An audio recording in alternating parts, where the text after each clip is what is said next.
O grande problema de quem pega trinca-ferro é não saber o que dá para o trinca-ferro comer. Comida é a ração. Grave o que eu estou te falando, porque tem muita gente que confunde isso. Comida é a ração. A fruta, o legume, a hortaliça, elas fazem parte dessa alimentação, mas elas entram como petisco. Então, jamais eu tiro a ração para dar legumes, para dar frutas, para dar hortaliças. Jamais eu tiro a ração quando eu der a farinhada. A farinhada num potinho e a ração no outro.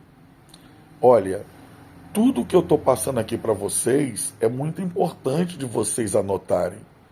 Porque cada vez que você não anotar, futuramente vocês vão ver. Isso vai fazer uma diferença muito grande para a próxima geração, mas talvez essa geração ela ainda esteja perdida dentro desse conceito. A alimentação é a ração. A alimentação não é fruta, não é verdura, não é legumes, não é hortaliça. Todas essas coisas, elas são, sempre serão muito importantes. Mas eu quero que você que esteja do outro lado entenda bem o que eu quero dizer. Não confunda. Não confunda. Cuidado com os exageros. Evita de dar água da torneira para o seu trinca-ferro, porque elas contêm muito cloro. Dê, ao menos daquele filtro de barro, se você não tiver filtro na torneira. Já ajuda bastante. No futuro, eu acredito que a gente vai ter muito menos passarinheiros. Assim, está havendo uma decepção muito grande por parte de quem cria de verdade. Todo dia aparece uma pessoa que sabe menos e por ele saber menos ele acaba forçando o acidente dos trinca-ferros. Muitos morrem, muitos não são bem tratados, também acabam fugindo, outros acabam sendo alimentos de gato, morcego, cobra, gambá, coruja. A verdade é que se a gente não bater o pé e não começar a visualizar daqui 20, 30 anos, vai ser essa geração que não sabe de nada, que está iludida com medicação, que está iludida com a cor da ração, que está iludida com sementes, que vão proporcionar uma das maiores tragédias no meio passarinheiro. Eu acredito que muitos ainda vão ser caçados, muitos. Principalmente esses que estão envolvidos com torneio, esses que estão envolvidos com disputa, com baderna. Isso, sem dúvida, vai demonstrar, sem dúvida, episódios de muita revolta no nosso meio. Eu acredito que agora estamos tendo um pouco mais de liberdade com a internet, onde a gente pode estar trocando ideia e conversando com o passarinheiro.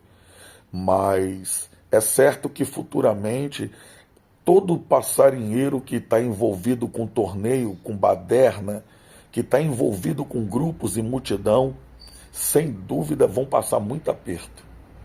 Algumas pessoas que criam trinca-ferro, elas não estão levando a sério.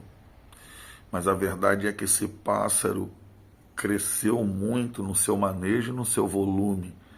Hoje, as pessoas deixaram de criar caboclim, cigarra, sanhaço, sabiá.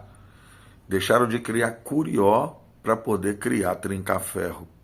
A verdade é que se ninguém não tiver um melhor procedimento, ou se não houver uma parada, pelo menos nos tempos de descanso desse pássaro, muitos trinca-ferros vão desaparecer.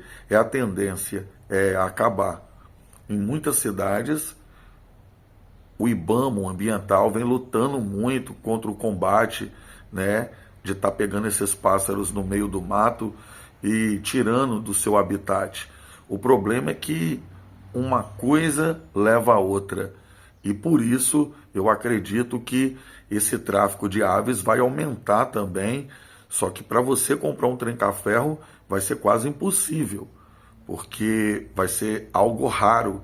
Então por isso eu sempre falo com as pessoas, cara, dá valor pro seu mansarrão. Se ele já está na sua casa, dá valor pro seu mansarrão. Um tranca-ferro poderá viver até 28 anos. Imagina bem, você está com 2, 3 anos com esse pássaro e já está com pressa.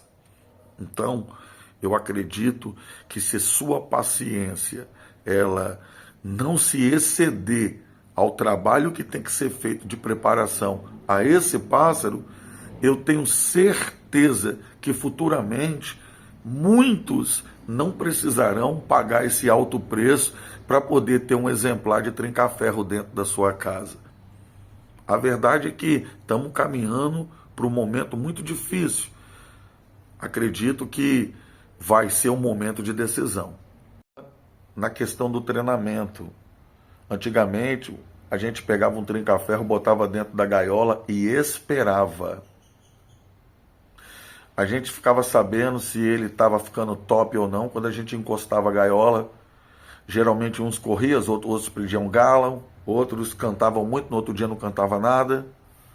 Só que hoje pintou um estudo sobre esse bicho, né? E tem muita gente por aí que sabe muito bem o que eu estou falando. A partir do momento que você faz uma boa mexida com o seu tranca-ferro, a partir do momento que você treina esse tranca-ferro, mas quando a gente fala isso, o pessoal tem uma grande dificuldade de entender o que é esse treinamento. O que é isso que tem acontecido ou o que eu preciso fazer para o tranca-ferro ter essa desenvoltura? Primeiro, voador não é todo dia. Você come carne todo dia? Não. Você enjoa. Tem outras coisas na vida. Segundo, gaiola não é só para passeio. Gaiola também gera uma intimidade. O pássaro dentro da gaiola, ele está mais próximo de você. Terceiro, voador, por mais que ele seja grande, ele precisa se movimentar. Não adianta eu botar um pássaro no voador a semana inteira e acreditar que quando chegar no final de semana eu vou ter um bom resultado. Passarinheiros de finais de semana não são passarinheiros. A maioria das pessoas que criam tranca-ferro mexe a semana inteira. Essas, elas amam, sem dúvida. Todo tranca-ferro precisa dormir no escuro e não com a luz acesa. Lembre-se disso e o seu tranca-ferro vai se sobressair. Existe um erro muito comum. Esse erro acontece todos os dias. Na hora que o passarinheiro vai se pronunciar a respeito do banho de banheira, ele fala desse jeito: eu vou dar banho. Não, você não vai dar banho. Não é assim que se fala. Você vai colocar uma banheira atraente, grande, estilo piscinão de Ramos, né, nova, bonita, e não um fundo de uma garrafa, e não uma banheira para curió, e nem banheira para coleiro. Uma banheira para sanhaço, não uma banheira para tranca-ferro. Então, a partir do momento que você serve essa banheira, o passarinho, ele não tem por que pular ali dentro só porque você colocou. Existe uma coisa chamada conquista, existe uma coisa chamada confiança. O passarinho lá na natureza, quando ele estava solto, ele tinha costume de pular no corregozinho, lavar o pescocinho, lavar a asinha, ó, pocar fora. Dentro da gaiola, ele tem que tomar confiança que se ele pular ali dentro e se molhar dentro desse local apertado, ele não vai ser atacado. Essa é a verdade. É por isso que a maioria dos mansarrões não tomam banho. Eles estão sem confiança, principalmente no local onde ele está e também se ele vai conseguir se safar. Então, se você está criando um mansarrão, se você vai colocar uma banheira para ele tomar banho e não dar banho nele, porque você não tem obrigação nenhuma disso, mas você tem que ser um passarinheiro e conquistar isso dele. A partir daí, você vai ter um resultado 100%. Não é vou dar banho, é vou colocar a banheira para ele se banhar.